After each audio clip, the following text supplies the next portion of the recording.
Hello again, college football fans. I asked you once before, the week before the Iron Bowl, does this look like a YouTube video or does this look like an extravaganza? Well, I'll ask again.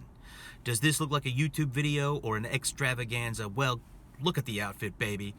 You know it's a good year when you see me in a tuxedo 2 times because I only wear tuxedos to pick Alabama games when they're playing in the Iron Bowl and when they're playing in national championship games, and that's what we've got coming up Monday night, a national championship game rematch between Georgia and Alabama. We've talked about it ad nauseum,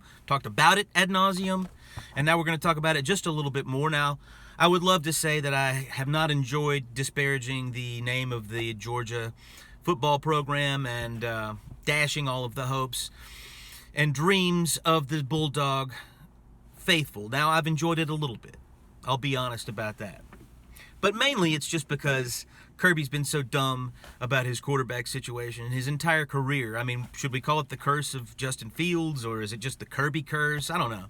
But if you can't win this game Monday night, then we're definitely going to have to call Kirby's handling of his quarterback situation some sort of a curse because, that's really the only thing that I can see that's keeping you from a national championship at this point. Now, if that's disrespect, so be it. I don't consider it that. I think that me trying to help you guys and point out the fact that you're so close to being there, you just have to recognize what era of football you're in and start playing like it, and then you'll win national championships. But, that's neither here nor there at this point. If you want to hear the reasons that Georgia's not going to win, I've got an entire series about that in my preview for the national championship game leading up to this. This is the time and the place to talk about why Alabama will win. And I'm going to start with the defense because in case you haven't noticed, in the last couple of games they've played, they've really turned a corner, and they're playing better than I've seen them probably since Pruitt left. We had to deal with the Christopher Allen injury on the first game of the season and all that kind of stuff, and then Drew Sanders, his replacement, got injured, and, we all know the story at this point. But we got guys on that front that are looking like monsters. Phil Mathis all of a sudden looks like he's just the next in the line of Quinnen Williams and Christian Barmore, a beast on the inside in that interior defensive line. Of course, we've still got Will Anderson. We've got Dallas Turner has come in on gangbusters the last few games. All of our defensive backs have been coming on game busters. I love the look of Kyrie Jackson. I love Kool-Aid McKinstry back there at cornerback. I already thought we had probably the best safety core in the country in Jordan Battle and DeMarco Helms. Malachi Moore, Brian Branch, those guys look like superstars at times. Daniel Wright's another great option back there as well. And they just keep getting better week in and week out. And I expect them to have their best game that they've had in this national championship game that we have upcoming. Now, on the offensive side, obviously the offensive line has been much maligned throughout the season, and for good reason most of the time. Now, they looked great against Georgia, but, I'll admit, and this has been, talked about ad nauseum through the talking heads and all of the media guys, that seemed like a bit of an anomaly, a bit of an outlier, and it might very well have been. But I don't see another, 7-sack performance like we saw in Jordan Hare coming or anything like that. So, I do expect Brian Robinson to maybe have at least as good a day that he had in Atlanta, probably better because he's healthier now. But, unlike Georgia fans, I can recognize the fact that even if Brian Robinson and the O-line play with the same amount of focus and intensity that they played with against Cincinnati, they're probably not going to look as good as they did against Cincinnati because Cincinnati's not as good as Georgia's front seven. That's just logic. But, that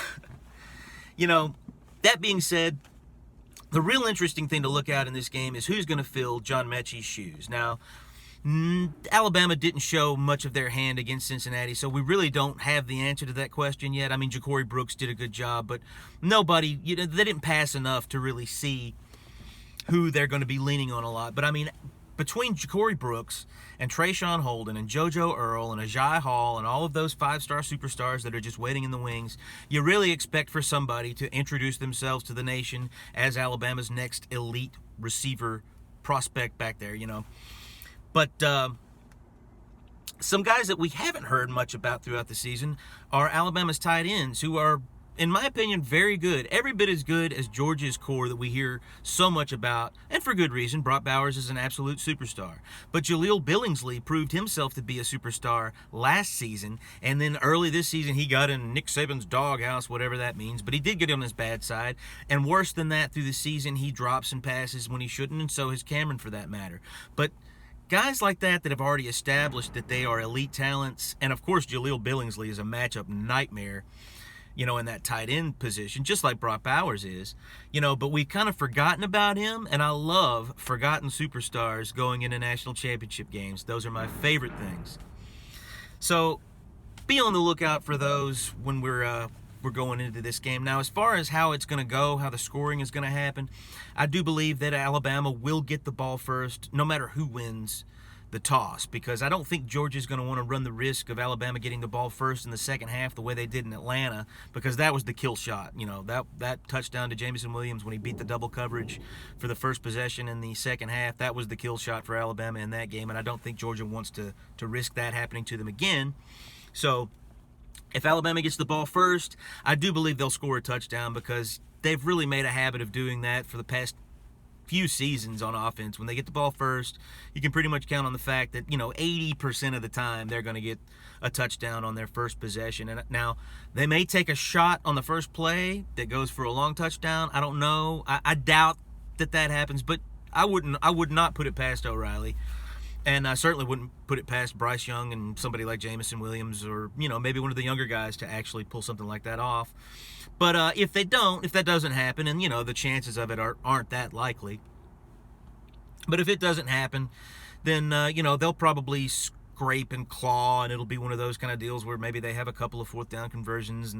But I do believe they will find a way to get the early lead, because I don't think it's imperative for Alabama to get an early lead, but I do think that they think that if they get the early lead, that spells big-time trouble for Georgia, and I do too. And I think, if Stetson is behind, I just think he's going to have a long day. I think he's going to have a long day no matter what, because of what I said earlier about our defense. But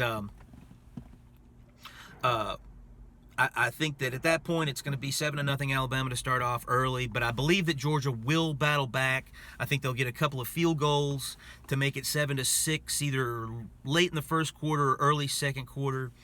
And then Alabama, after having been held in check for a little bit, I think will wake up a little bit more, and they will answer with their own field goal and make it 10-6.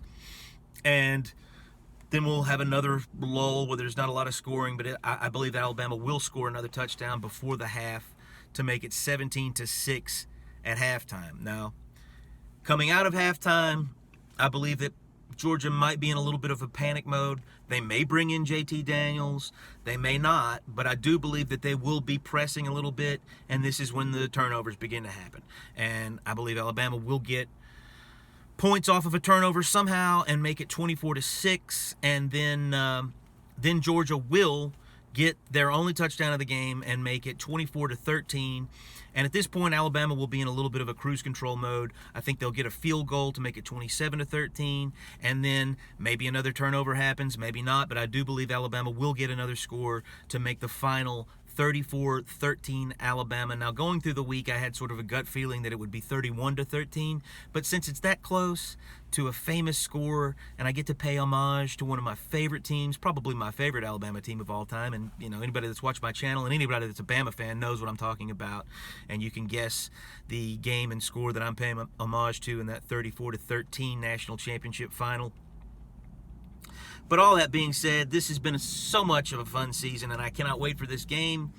And, this pick, of course, is contingent on the fact that Georgia doesn't break Bryce's leg and put him out of the game at some point, and also that they don't have some sort of real plan to integrate JT Daniels in this game, or one of their other great quarterbacks that they have as backups, because we're just going to assume that Stetson's the guy that they are planning on using, and if he's in for the whole game, this is just what I think is going to happen, or something similar to this.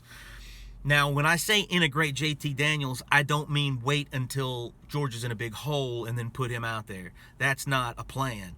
I'm talking about an actual plan to integrate him into this game and help them get some points. Now, if that happens, who knows? And of course, if Bryce Young gets hurt, all bets are off.